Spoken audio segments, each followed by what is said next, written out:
Good morning, everyone. My name is Akola Agwek, and I'm going to interview a new guest today by name Elijah Manyong Magod. First of all, on behalf of Sudanese diaspora, I thank the leadership of Channel 17 for giving our guest this opportunity to share his organization humanitarian and sustainable development work in South Sudan with Channel 17 viewers. As I said earlier, my name is Akola Agwek, and I'm the Executive Director of Bor County Development Association, a South Sudanese diaspora organization here in the U.S. Joining us in the studio today, as I said, is Elijah Manyong Magod. He is the founder and executive director of Smile Again Africa Development Organization, a reputable South Sudanese domestic organization which is running humanitarian and sustainable development programs across South Sudan, which include sustainable development, women and youth empowerment program, as well as all other essential humanitarian services deemed urgent by the needs of the day in South Sudan. Mr. Manyok's organization, SADO, is a recognized humanitarian and sustainable development collaborative partner by international, governmental, and non-governmental organizations doing humanitarian and sustainable development work in South Sudan.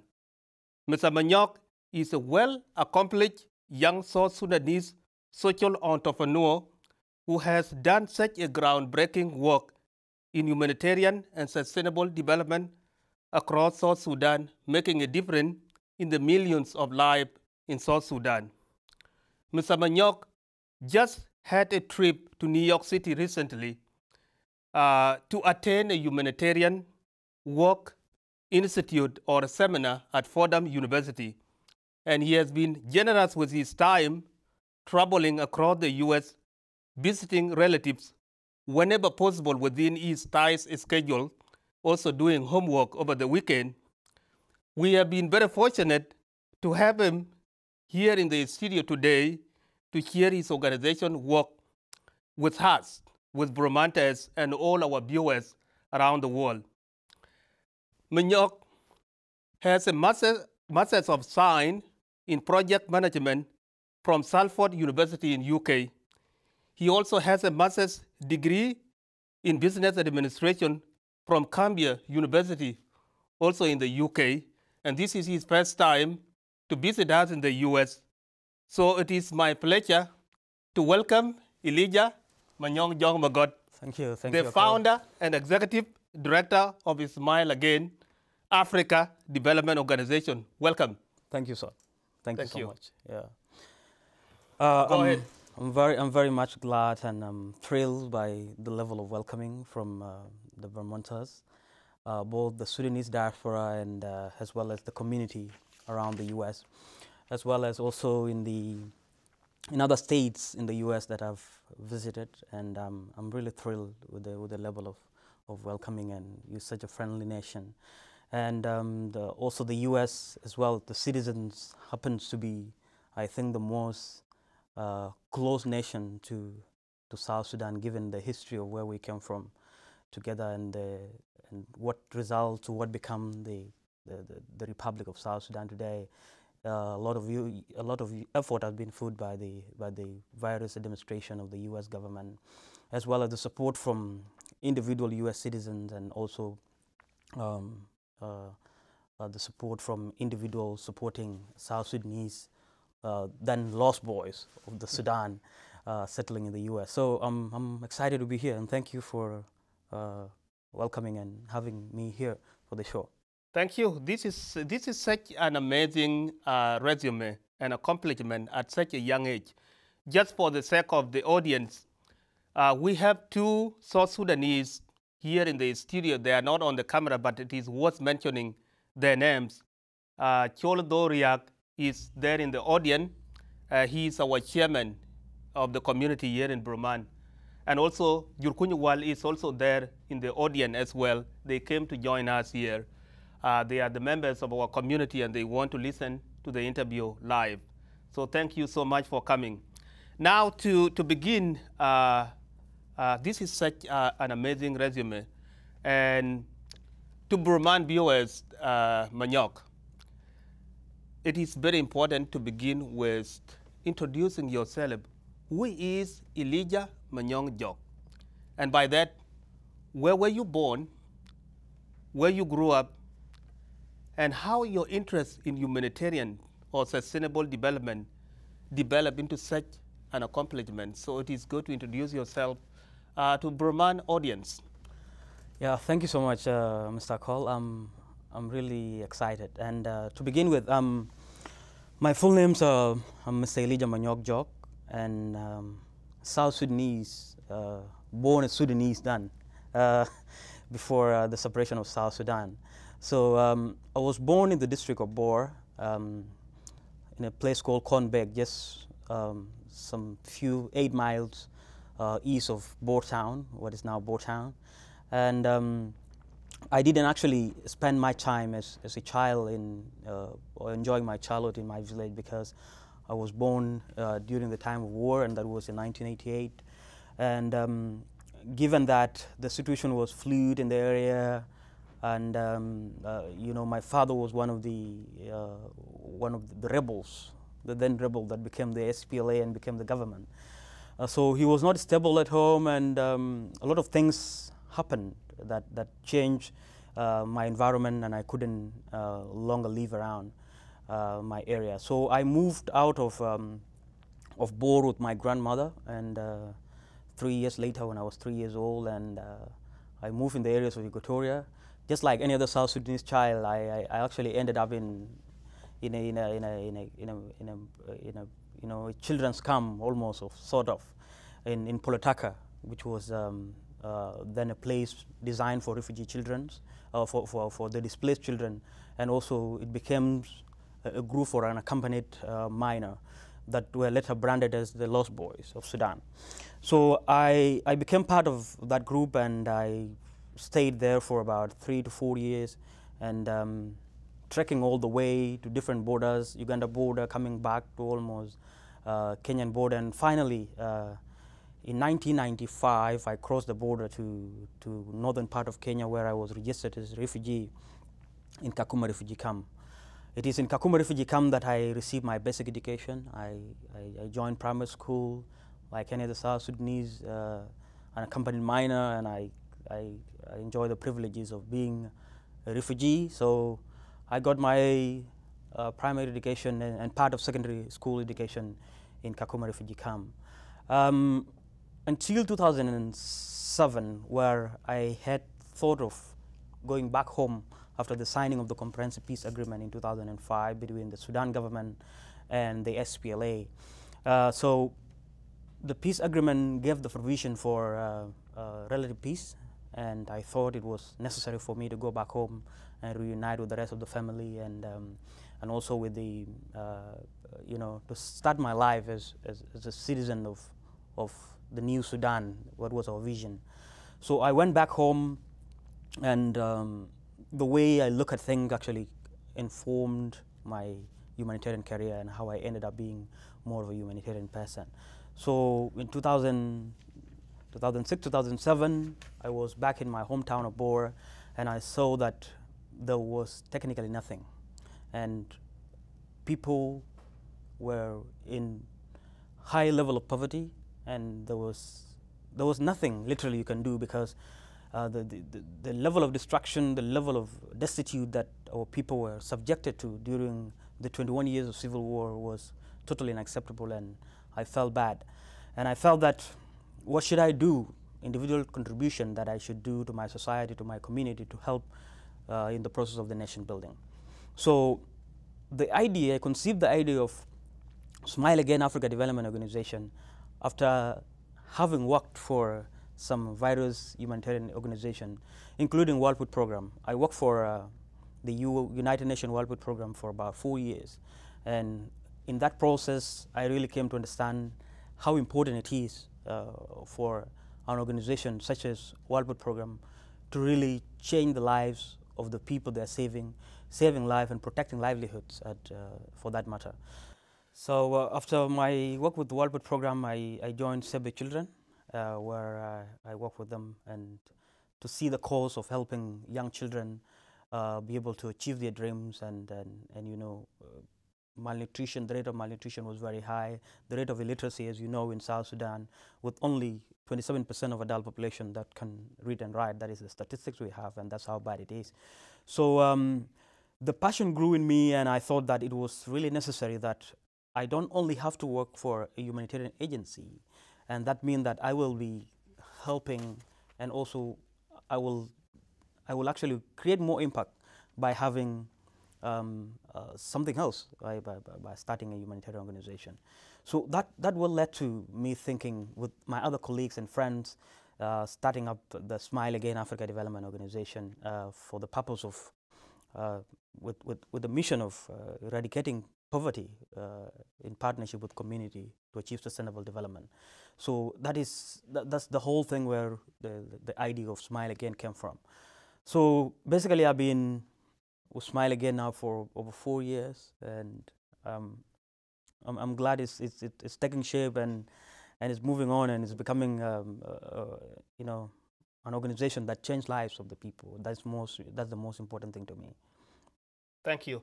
So yes, so that builds into my next questions, and the next question basically is, how did you come up with the name of the organization? Smile Again Africa Development Organization, and as you could see from the logo here, it looked like your organization has these concepts of probably making Africa smile, and then the motto, of course, is youth against poverty. So how did you come up with that? That's very interesting. You know, it was a making. It was on my own making. It's a making of a group of people, and I give credit to my colleagues as well. We thought of this organization as like, in the first place, we look at ourselves as human, and in humanity, no human being on this world is born with the level of you know, the level of anger that we get when our environment begins to change.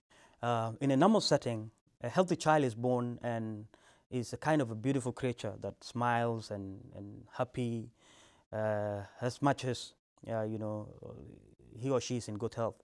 So we're trying to imagine that level of life, and you know, how the politics of the world introduce you to the cruel way of life and the suffering of the people, particularly in South Sudan. So the whole name of the organization came as like restoration of hope to an individual and to a society. So that is where the name Smile Again came from. So the name Smile Again is the name of the organization, like bringing back that kind of life that is particularly targeting communities that have been affected by violence and conflict. So in most cases, the conflict erupts and it gets, the communities have their own settlement. For example, in my community, before the war in Sudan in 1983, we might have not had enough resources or better education, but at least we were happy and we were smiling. So when the conflict destabilized the whole region, killing of people, level of malnutrition get up, you know, we lost our smile. And we thought that giving the name Smile Again will be the sign of hope that will really, you know, help people come back to normalcy. Africa, the vision was that as young people, we have this idea of globalization, and for us really to get out there and be able to achieve more, we better do it together. And for us to do it together, the vision was not only to make it in South Sudan, and it still is that we're not only going to do it in South Sudan, but South Sudan is just but a start.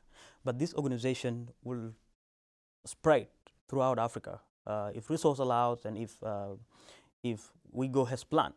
So to help the young people across Africa, particularly in the most countries that are the third world countries, those countries with the high rate of poverty.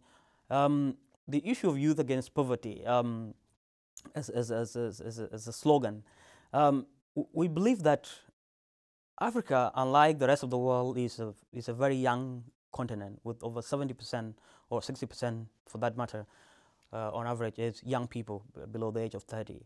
And we believe that if this population is rightly used for the purpose of changing lives and eradication of poverty, it would be a great advantage for African continent, and also for the case of South Sudan, the youth actually make 72% of the population. So we believe that engaging the youth to be able to collaborate and work together to create social cohesion and eradicate poverty would be a way to go. So the slogan is to touch the youth and give them the power, give them the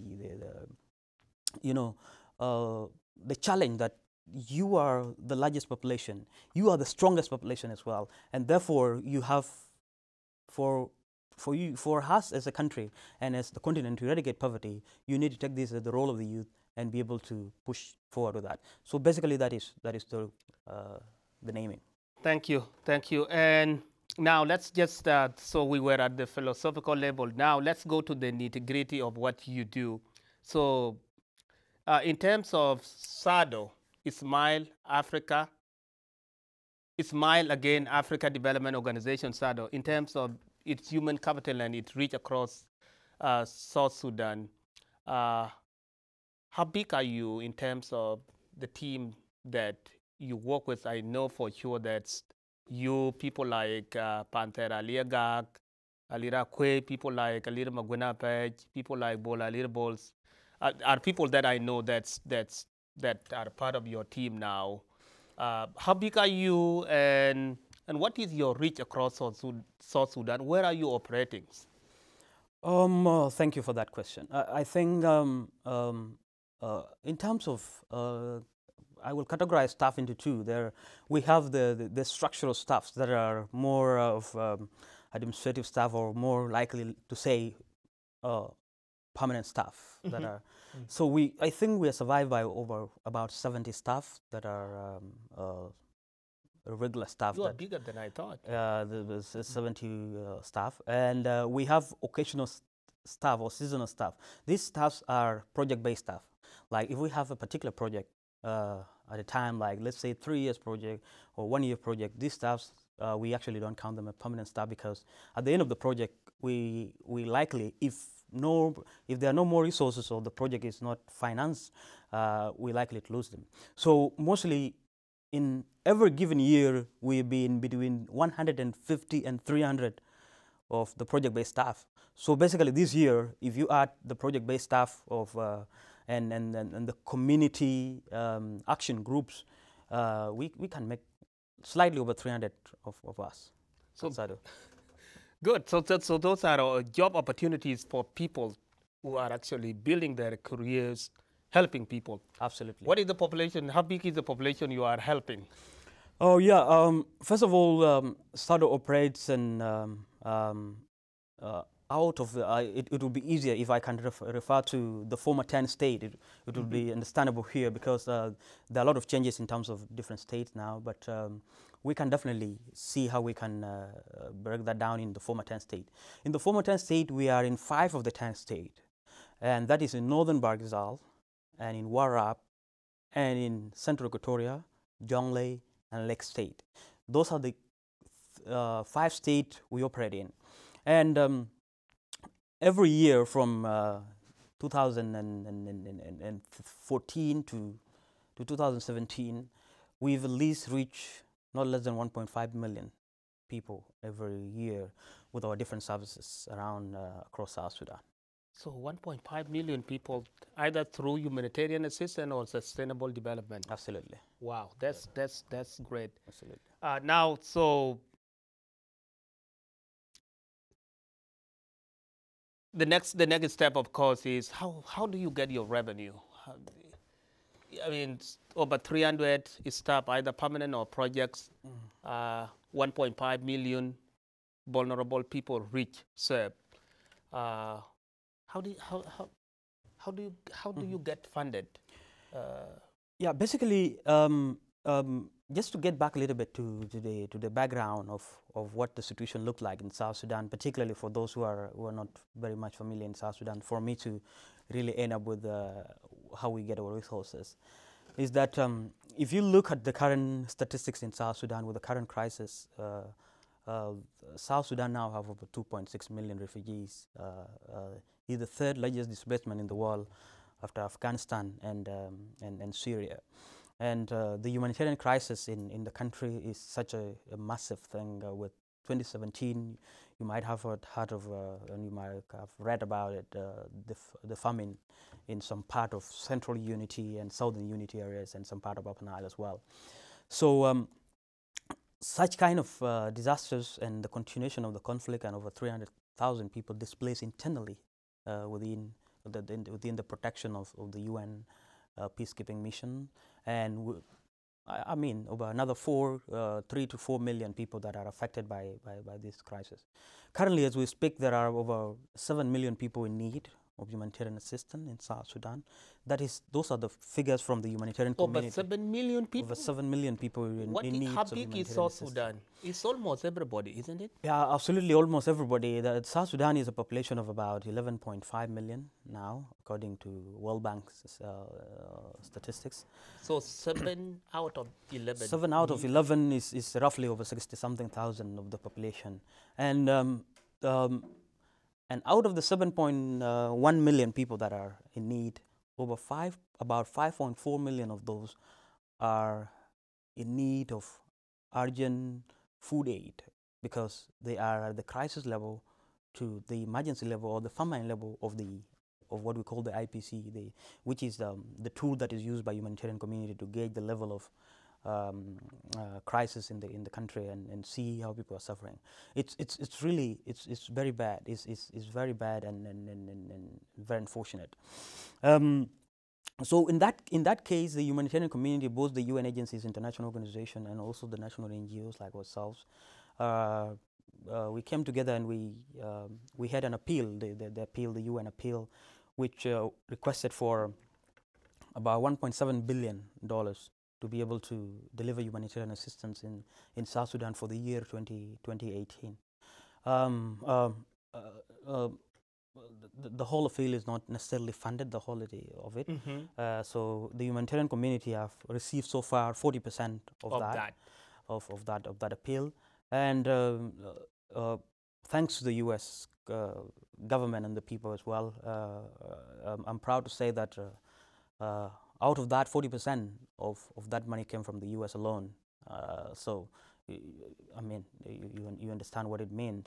So just to put it into perspective, mm-hmm. So the whole appeal, mm-hmm. only 40% came through. Yep. Out of what came through, 40% came from the U.S. Absolutely. And 60% from the rest of the world. That is huge. That is huge. Which is massive, and I thank the U.S. government and the people for that.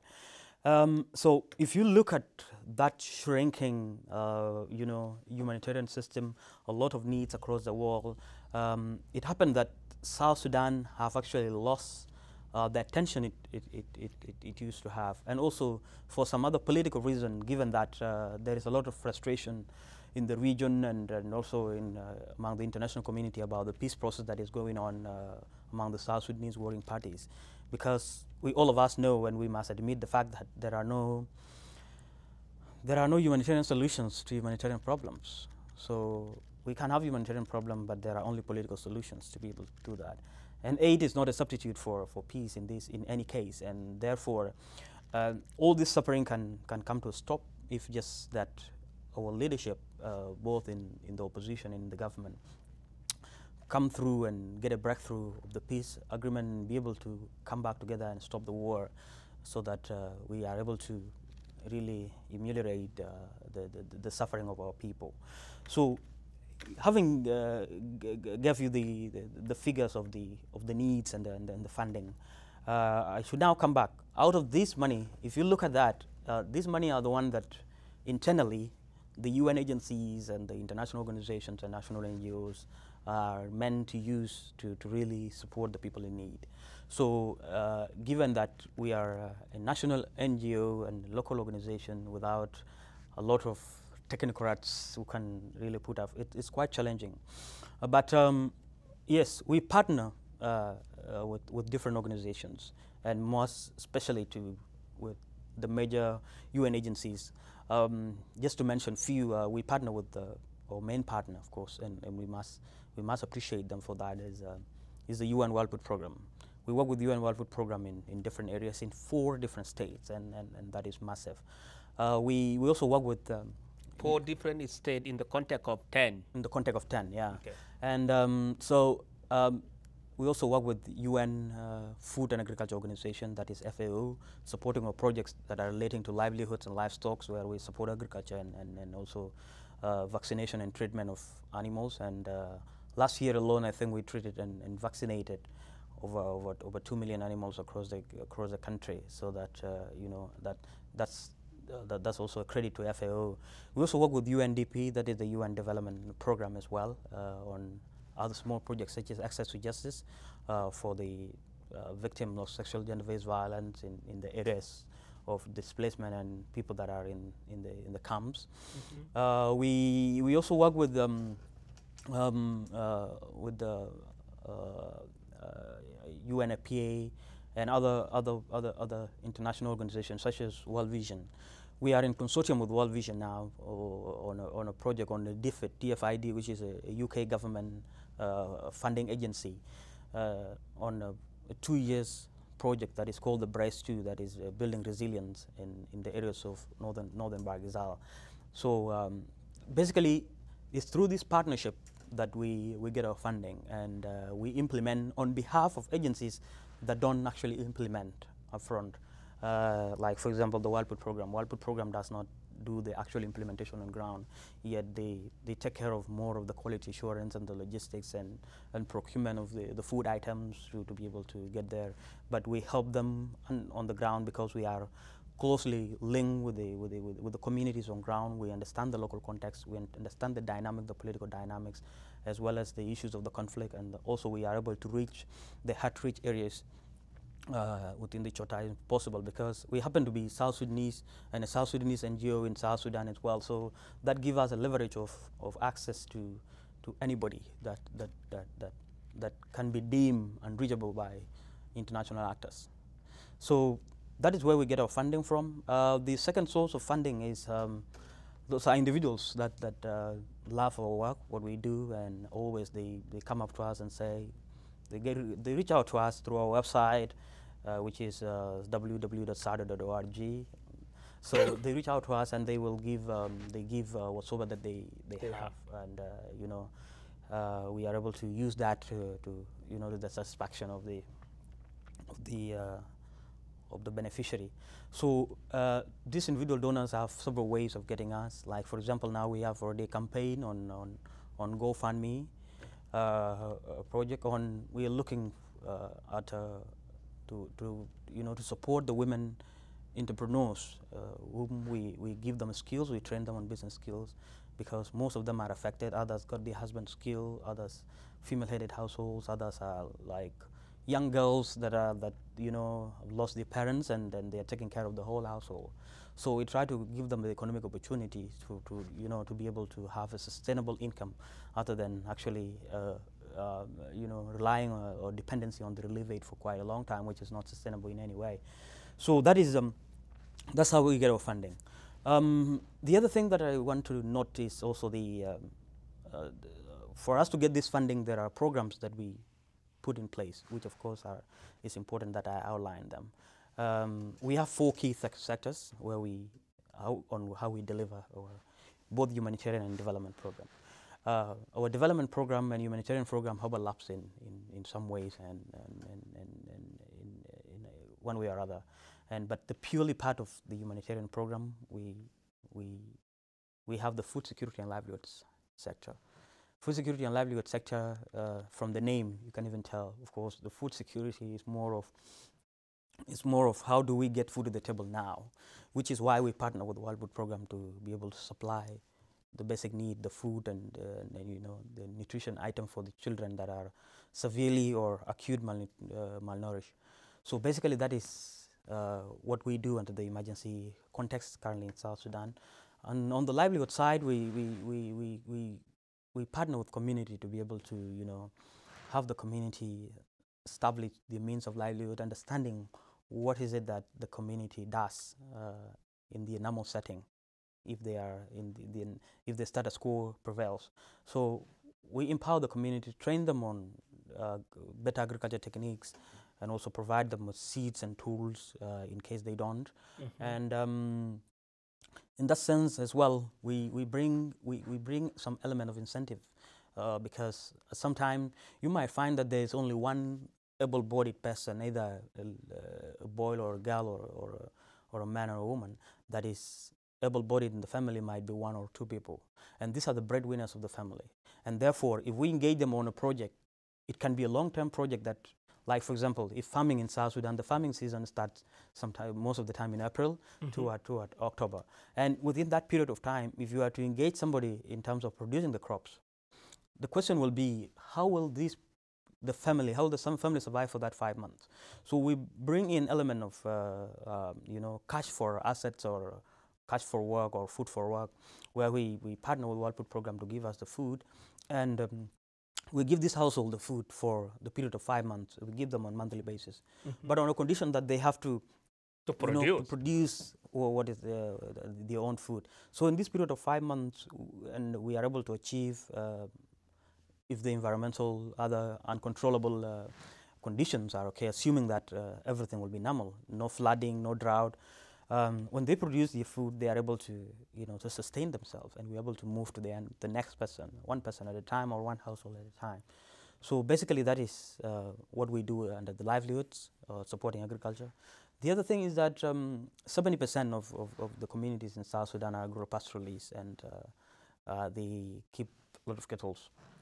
And in that sense, cattle actually are the central to some of the communities' lives and values.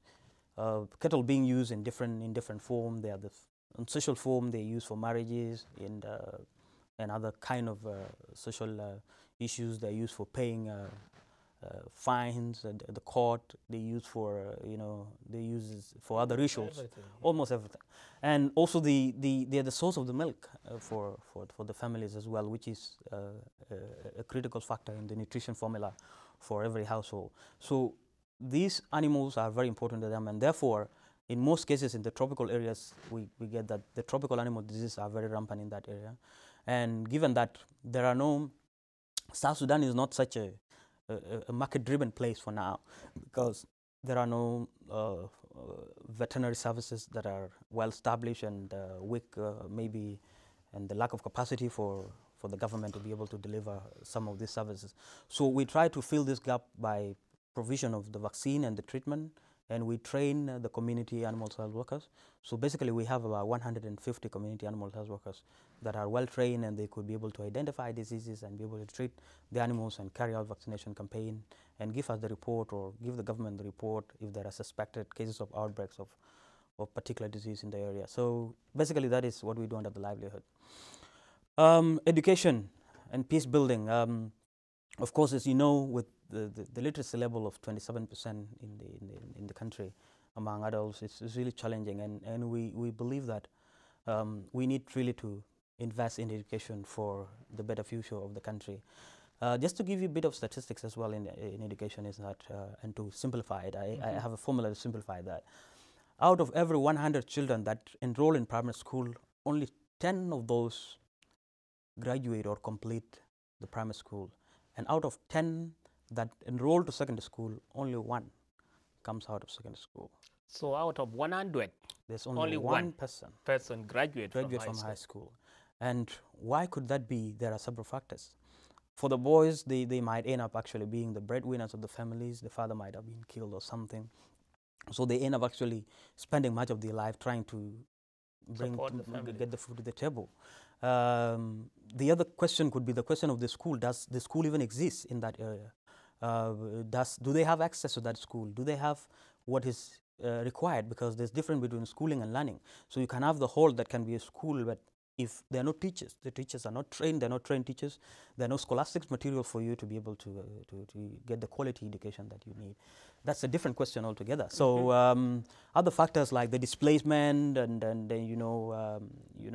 getting out of where your school is and being in a place where you don't have access to education as well. And so there are a couple of things and several things that leads to that. So basically what we do is that we try to understand what are the dynamics that are around. And we came up with a flagship program as well. We found that most of these children, since they are breadwinners of their families, so they have no chance of getting to school. So we introduced what we call the school feeding program. The school feeding program is supported by a World Food Program, where the hot meals are cooked in the school, so that it's easier for these children, and even a relief of burden from the mother. And then they send the children to school. They actually may get the food at school than at home. Absolutely. So all the children will be at school, and they eat from there, and they are able to learn, and then they get back. That would have created an opportunity for their mother or father, whoever that is, with them, to work out something for themselves and also for the family. And in that sense, we increase the rate of enrollment in the school and rate of retention as well, to reduce the dropout, especially among the girls, who are actually in South Sudan being at the center of this crisis, affected badly. In our third sector, we do what we call nutrition and wash being water, sanitation, and hygiene. In that sense, the malnutrition rate in South Sudan is over what the humanitarian community could declare as an emergency level, because the threshold of anything above 10 or 19, if the 10% to 25 or to 20% of the population, of a given population at a time, is considered to be severely malnourished, it's always an emergency level. But in South Sudan, it's from 30s upward. So that tells you what it is. So there's hell of wasting, there's in terms of undernutrition, and a lot of severe malnutrition cases among children in the country as the result of the war, and also the result of the poverty, abject poverty that people are subjected to for a long period of time. So what we do under the nutrition program, of course, we give supplies for the children that are malnourished, and having supplementary food, supplementary feeding program that we give along with the food aid, so that these children are able to have better nutrients for their health, to be able to recover as well.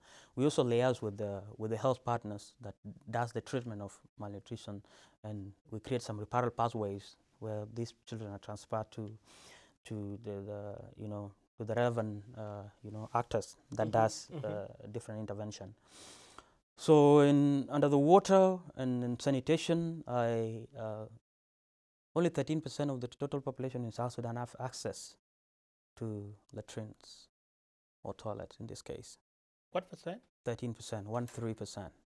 So that tells you exactly what it means and its impact on health and in terms of that, because if you look at the bigger population, there is still issues of open defecation and all this that actually could result to outbreaks of communicable disease like cholera in that case.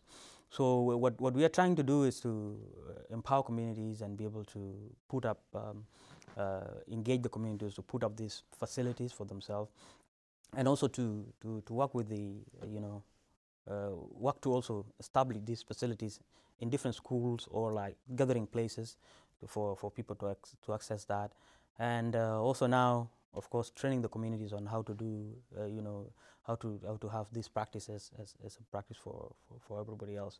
So on the issue of water, clean drinking water in South Sudan, it is estimated that maybe up to 30% of the people have access to clean drinking water, though we have the Nile, but the contamination of the water through other means, and we really don't know. So there are no kind of water purification technologies or water treatment plants that exist in South Sudan, and in this case, it's one of the things that we do to see how we promote some local ways of doing that to prevent waterborne diseases, and that involve treatment of water using maybe some local ways, training the community to be boiling the water, and carrying out campaigns for them to understand what are the consequences of those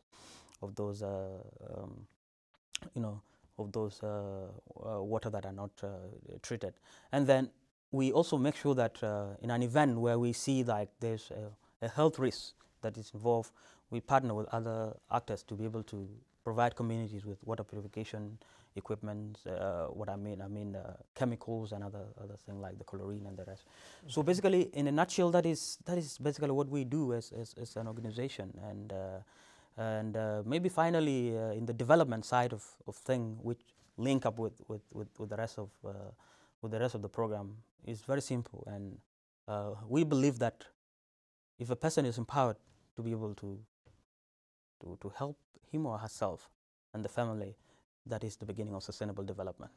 And for that reason, our main target is to work with youth and women across, despite the ethnicity, the political affiliations, across South Sudan, to be able to, help themselves and be able to have, control over their lives and independence of choice. Now, of course, the humanitarian aid is there, but it's there, and everybody is given whatsoever they might not like, but they don't have options otherwise. But if we give them choices to be able to choose something about their life, they will be able to get better access to medical services. They will be able to get access to education and access to other things. So basically, the empowerment program is in different three categories, and one of them is what we call the economic empowerment, which of course it involves has working with the vulnerable women in youth who have no opportunities, giving them entrepreneurial training, and then we give them some small startup capitals to be able to start small-scale businesses in Juba and Boertown and other major cities that we are targeting across South Sudan. So this program is very unique and very important, and is one of the programs that I would really wish we get more resources to do, because it's actually the way to go, and it's the sustainable way of solving the problems, the critical needs in South Sudan. So in this program, so far from 2016, we've been supported by the Swiss Development Agency, Development Corporation. We've also been supported by the French Embassy in South Sudan, and those are the two partners we've worked with to deliver this economic empowerment program. So we've so far created about 300 businesses for women and young people in Juba. In Juba alone. So basically, we were thinking of like extending that to other cities as well, and also increasing the scope within Juba, because Juba being the capital, it has a lot of people. So basically, that is one of the ways we do it. The other thing is by the provision of life skills, apart from the economic empowerment. Life skills through vocational training, provision of skills such as carpentry, masonry, and all these things through a vocational center. That is something we really like doing, and it's really something that is it has a lot of impact on the life of the people. Because if these young people receive those skills, particularly we are targeting the people who, one, might not have access to get the formal education. When I talk about education here, mostly I mean formal education, because there are several forms of education, including the traditional systems of education, which are also very important for the community. So in formal education, if you've not received the formal education and you cannot actually access other better jobs, we are able to enroll you to this program. Or you have like primary school certificate, and you haven't got a chance to go to high school or so, or you have completed your high school and you need more skills. So basically, these skills, people are trained and then they are graduated, and they're given us some startup capital. What I mean is that they're given most of the requisite equipment.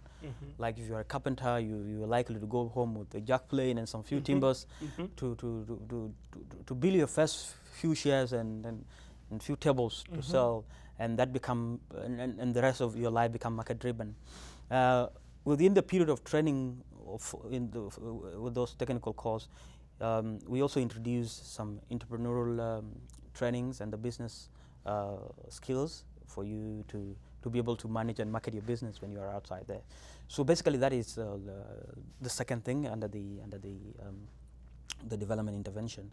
And then the third version, which really overlaps highly with our humanitarian program, because the world is moving now from the World Humanitarian Summit in 2016. The world is moving toward, and which of course I've been a very big advocate for that, of how we shouldn't isolate the humanitarian program from the development assistance, because I believe that in typical ways, to make a simple example, is that the conventional way of how the humanitarian and development agencies have been operating has been more of a relay run, where the humanitarian, one person have to run with a stick or something, and then relay to the next person who is supposed to pick it from there and start the running and pass it to the next person, which of course, in most cases, you find that the last person is the one that actually crossed the finishing line.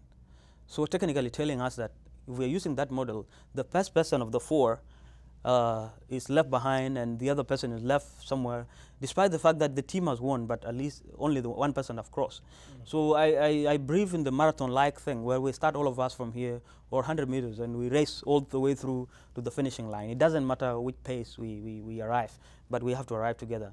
And so I believe that having humanitarian and development intervention overlapping from the post-conflict setting is really very important and you know, beneficial in long-term development, because it sets the stage for early recovery and toward development in future. So this last program that we do is majorly also a livelihood program that overlaps. So in this case, I told you about the DFID funded project, where we get to the community and engage the community to be able to sit down. We call it the Golden Village Initiative. The Golden Village Initiative is we try and engage the community to be able to understand from them what are the available resources they have in terms of natural resources, the manpower, and other resources that they have, including land. And then based on that, they are able to plan what are the key priorities that they need to do as a community, and we help them throughout the planning process and come up with some of the key action points that we need to do. So in that sense, we are able to give the community you know, opportunity to create their lives and a sustainable way of doing it.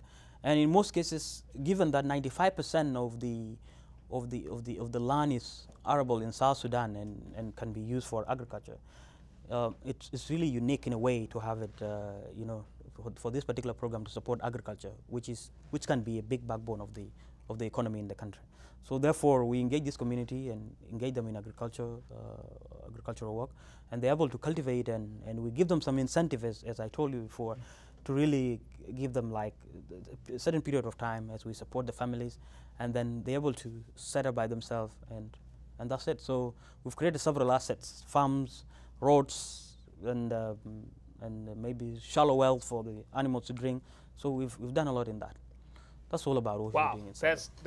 That's impressive. Thank you. Now, for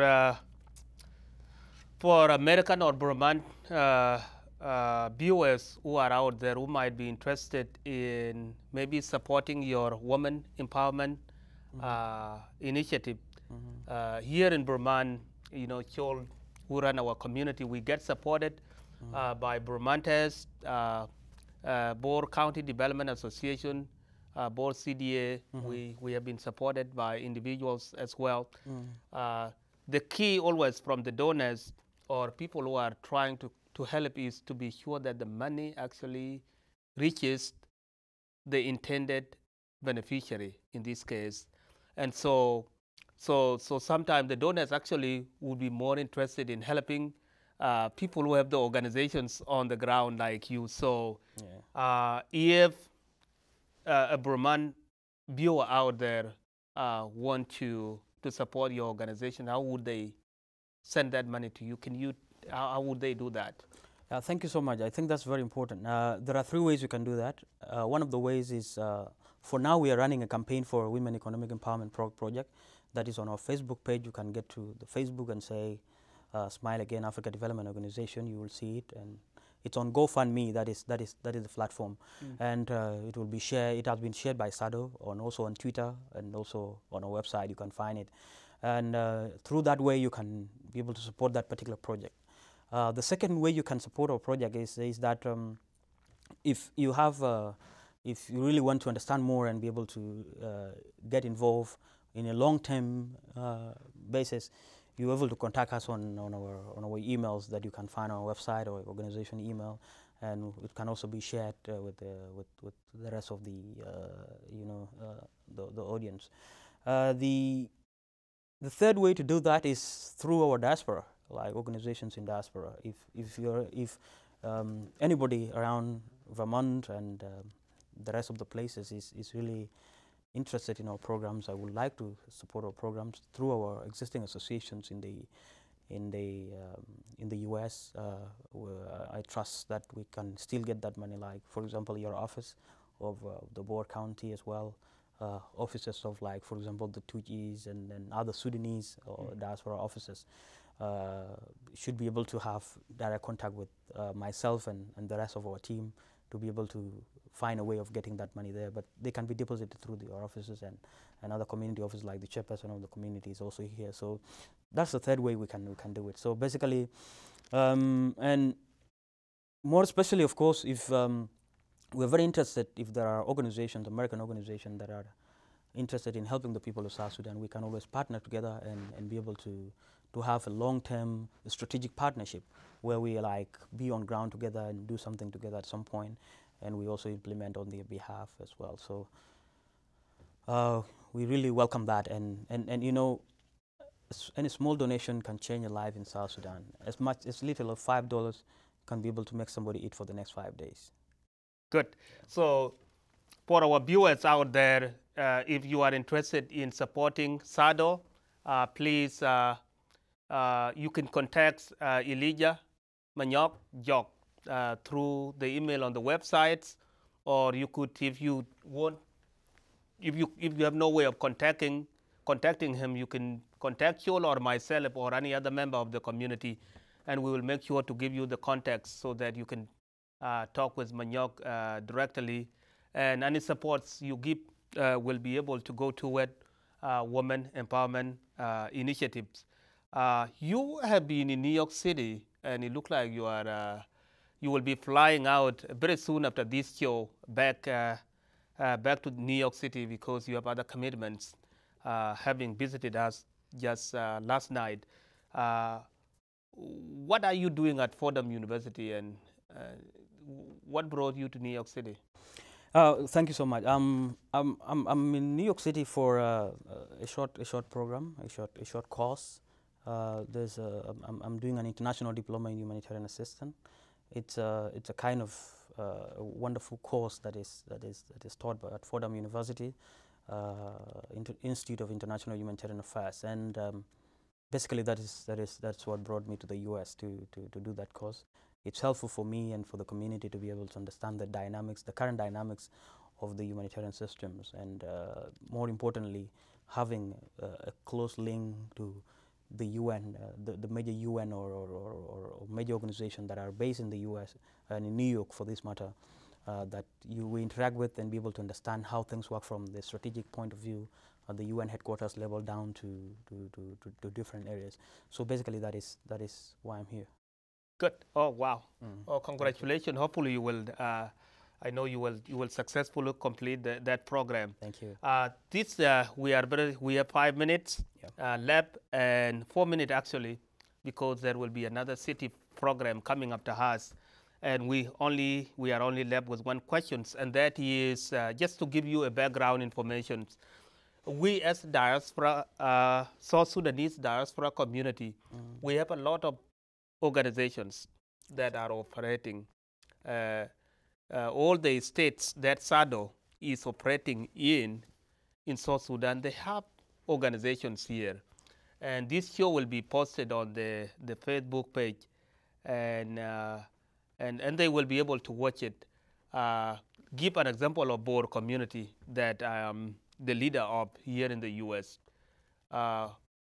We have sections. Shirley is the chairman of Adumor, of course, as well. They have their own organization, and they have indeed raised, little resources, and including the overall office that I run. We have raised little resources, and the key question, of course, is how do we, as diaspora organization, who might be mobilizing these resources, how could we partner with you or any other organization on the ground to channel those resources to the best initiative that will help people on the ground. That would be my last question before I give you the closing remarks.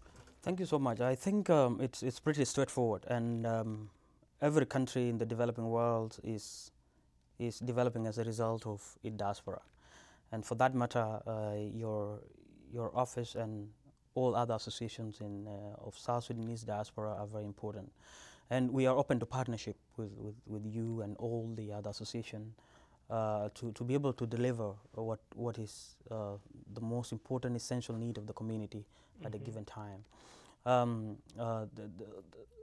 As much as we still maintain our humanitarian imperative, and that is mean that we must always be neutral, we are human, and we are impartial, and we are independent. These 4 key humanitarian principles have to be applied because if whatsoever kind of partnership we do with you cause harm to a human being, we might not be the best partner. And if your support to your community will be need-based, will be need-driven, and we're setting this up for your area or your community, as long as it actually give the service to the people in need and not being segregative of who is who, we welcome all of that, and that's a key thing. So we are open to partnership. You can contact us anytime and tell us exactly what is your association. We work in different areas, like in Jonglei State, we are in Bor South, we are in Twigis, we are in Duke counties, we are in Pibor, in Central Equatoria, we are in Juba, we are in Terekeka, in Lake State, we are in Awarial, we are in Rumbek East, and we are in Yerul East as well. So if you go to Awil, Northern Bagazal, you find us in Awil North, Awil Center, and Awil East, and in Warrap, you find us in Gogrial West, Gogrial East, and Twitch State, which has become Twitch State now, but it was a county. So we are in all these areas, and in these areas we operate. If you happen to be an organization or association in the diaspora, we are happy to work with you, and we are happy to feed you with the information that you really need for you to make a decision of raising the resources for your community, because it's important to know exactly what you're raising the money for and be able to deliver them in the right manner. And we'll be in the position to deliver that on ground in partnership with you, with your supervision and everything else. And I think that is the way to go. We need also to look at ourselves and help ourselves first before we call for others to help us. Well, thank you so much. It has been a great show. And to our Burman viewers out there, we thank you for taking time today to listen to Elijah Manyongjok interview here on Channel 17, and hopefully some of you might be interested in supporting his organization or in partnering with him or asking more questions, because he's on the ground in South Sudan. And just before I close, maybe I could ask you a question. Sometime, just one question that just came to my mind. Yes. The way South Sudan is covered in the news, sometimes it looks as though you could never travel anywhere. So how do you operate? Sometimes it feels like you can't go anywhere. It's like everywhere is not safe. It looks like you are still operating there and delivering services. How do you do that? Actually, that is why I told you about the compassion, our humanitarian principle. Humanity is first than everything else, and this kind of compassion compels us by all means to be able to save the last person. The life of that person is really very important. And the second thing is that we are South Sudanese. So where are we running to?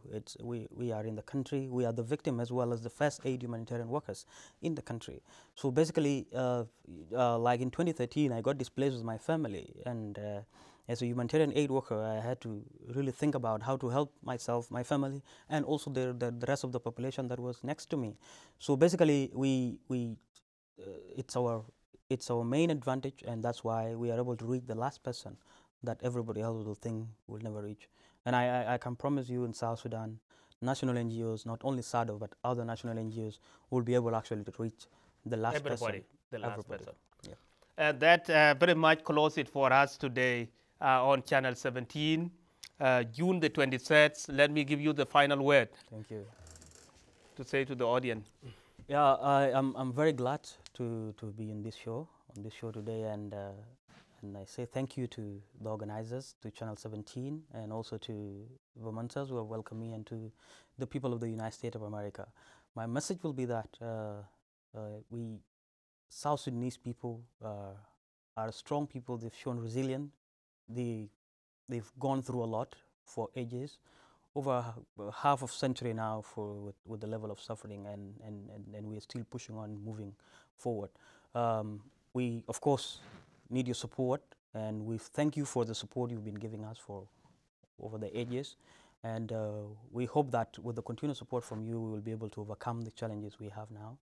To our diaspora, I really want to thank you for the role you've done. All the way from the time most of you arrived here, you tilted the political situation in South Sudan that contributed to the signing of the agreement in the Sudan, and that led to the independence of the country. You've actually supported us also in terms of economic-wise, supporting your families and relatives back at home. That is something that is worth appreciation in that. We also believe that you can do more, and you can be able to, to support the country. Don't lose hope. We've been in such situation before, and South Sudan we've not lost it. We still have it. We've had challenges, and I'm hopeful that we come out of this and we'll be a proud nation one day, one time. Thank you. So finally, if you want to contact Elijah Manyongjok, you can go to the website. It's called Smile. If you Google Smile Again Africa Development Organization, it will pop up, and the contact is out there. If you can't find him, you can reach out to Choldor, the chairman of the community, is here in the studio, or myself, and we will make sure that you are in touch with Elijah Manyok. This interview is live now, but it will also be posted on the Channel 17 Facebook page, and we will also share it widely. So thank you so much, Bromantes, for watching us out there, and thank you. Thank you. Thank you. Thank you. Thank you. Thank you so much. We're glad. Thanks. Yes.